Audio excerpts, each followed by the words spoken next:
this a lot, like how has Barbie had this lasting popularity for 60-something years? Other toy companies have made dolls, other, so even just as far as what you can do now with a toy, kids can literally have iPads and, just, so why is a doll still important to people? It's really kind of fascinating, and I'm sure there's a lot of answers, but the thing I keep coming back to is it's clearly a device, a tangible device that they can use, kids in particular I'm talking about, can use to try and make sense of situations. And it can be an opportunity to imagine themselves in certain scenarios, maybe being a grown-up, which is something that's super interesting and elusive when you're a kid. Or maybe they're trying to figure something out and they can do it through play. So I think it's just ingrained in us, I suppose, to tell stories or create stories as a way of understanding ourselves and what's happening around us. And to do it with Barbie specifically as opposed to any other toys, I don't know. I mean, she's definitely stayed top of mind over the decades, both for good reasons and bad reasons. And I think this ever-evolving journey she's on has kept people intrigued over the years. It's just always been this kind of cultural monolith. That's why it's so brilliant that Greta starts to film that way in that sort of 2001 nod. It's so true.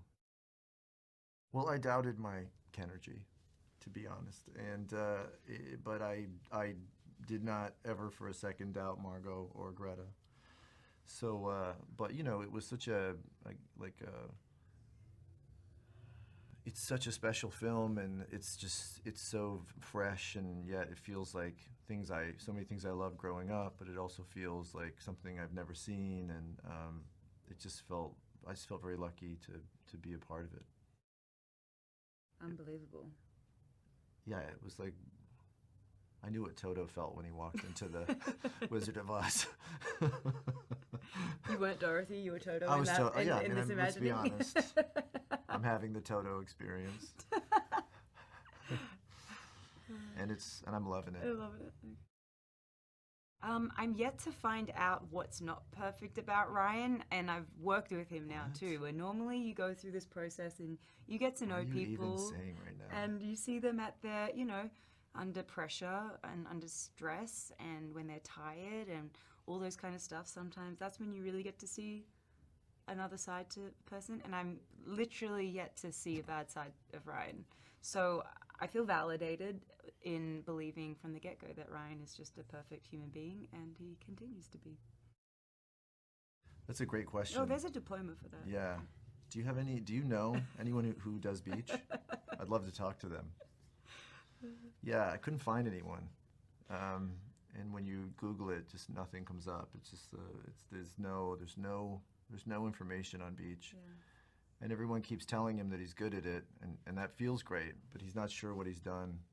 It's a lot like my dog, where he wants to be a good boy, and he's just not sure how to be a good boy, and I tell him he is, and he likes hearing it, but he's not sure what he's done to get it. He doesn't, anyway. Well, what attracted me was knowing that Greta and Margot were leading the charge. That was immediately interesting. I admire both of them, their talent, their intelligence, and I just knew, oh, well, there's going to be a perspective here. And from page one of the script, I was laughing, and then I was crying, and then I was laughing and crying. And by the time I had finished the script, I couldn't have imagined that I would ever feel so invested in Barbie and in Barbie Land. And I was so moved that Greta wanted me to play Gloria, who, is really the stand-in for all of us.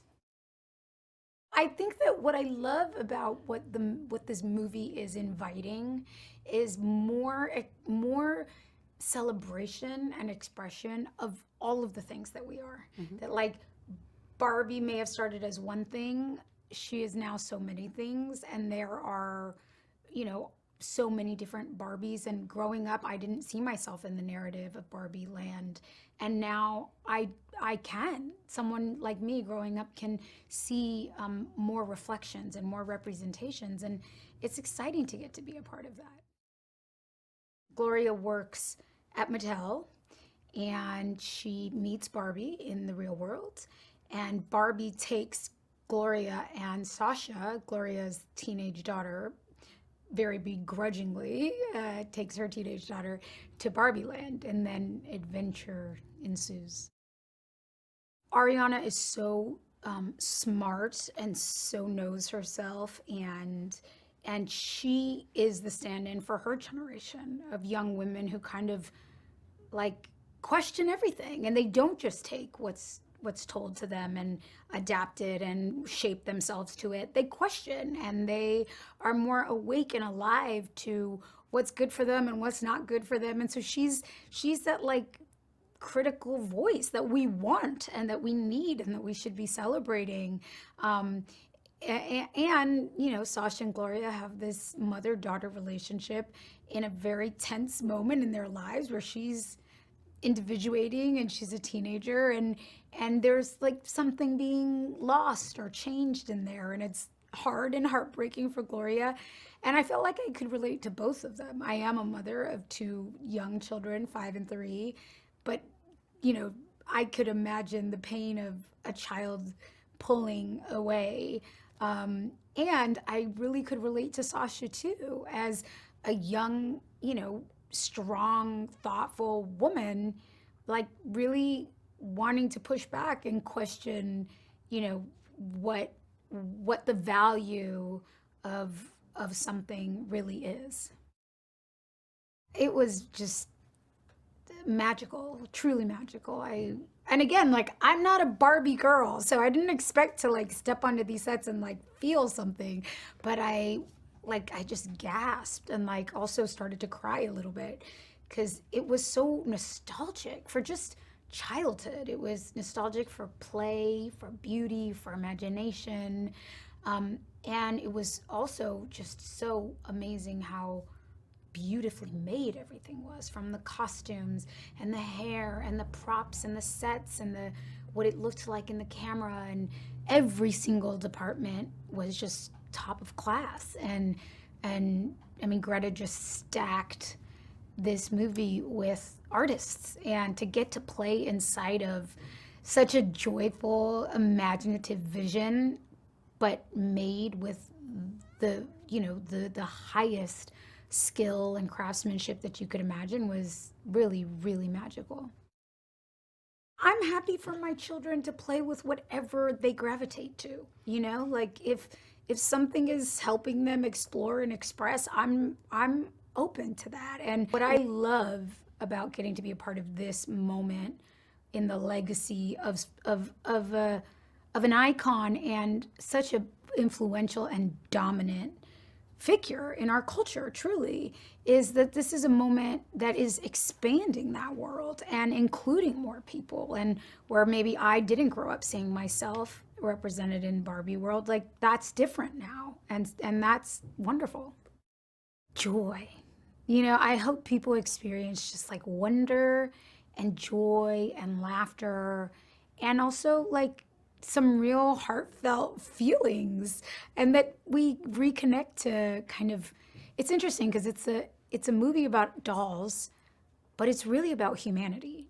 And I think, you know, connecting to what's beautiful and wonderful about being human is really, I think, the gift of the movie. And so I hope that people walk out with that experience of like, oh yeah, we get this chance to live out loud, to live expressively, and to be more of what we are, and that we can be all the things that we are. Greta Gerwig. Gerwig.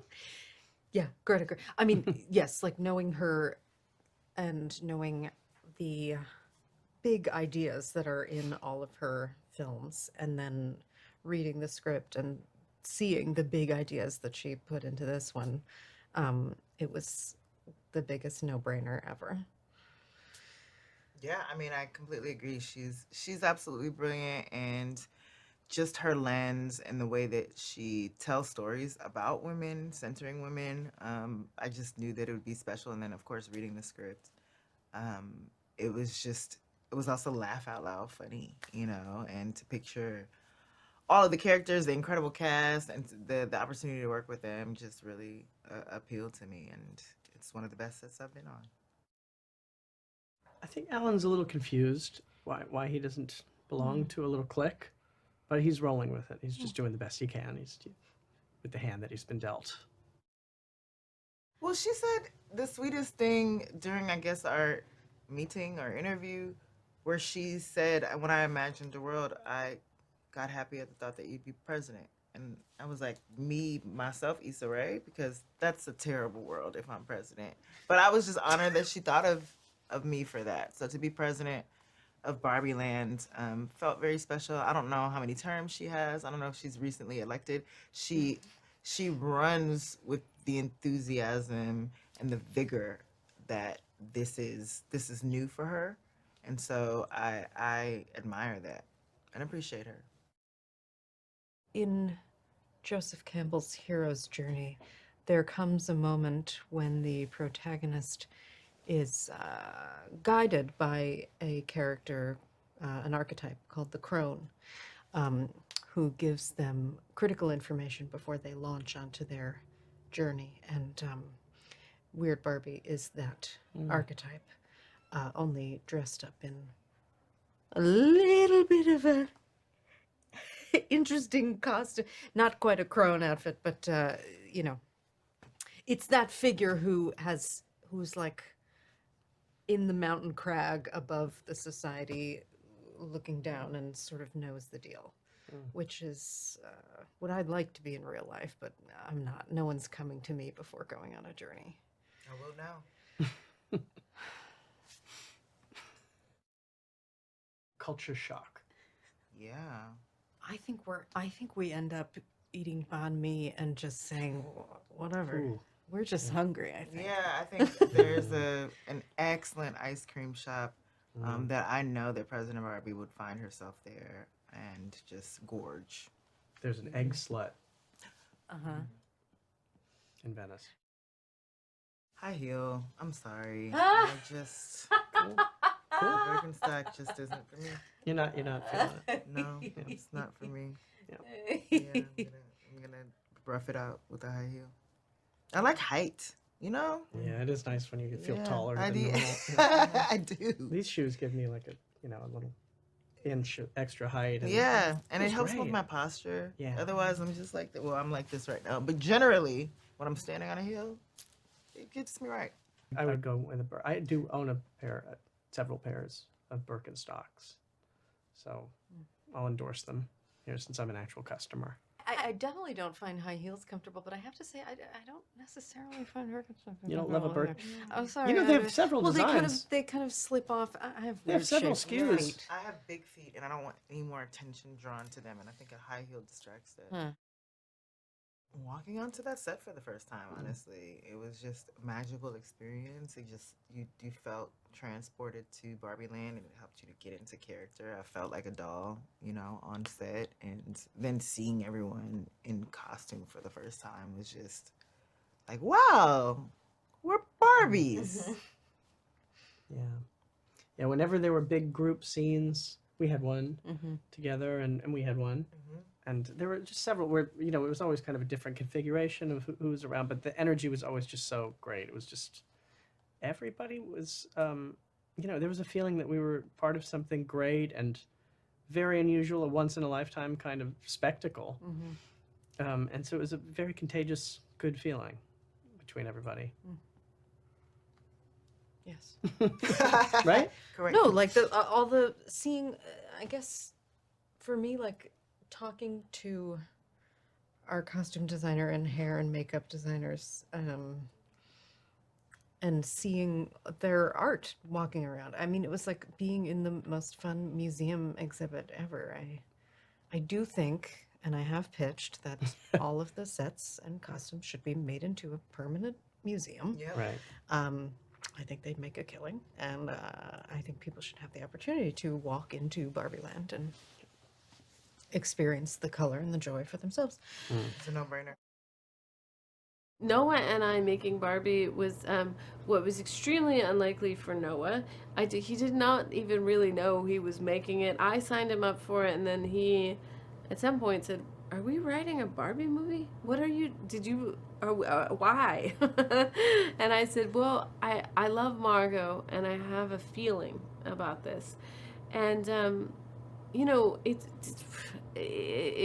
really starts with the sense of kind of trying to surround the concept of Barbie. Like, it was almost like Barbie's, you know, this icon. She was invented in 1959. She's never not been the cause of conversation. She's evolved in all these different ways.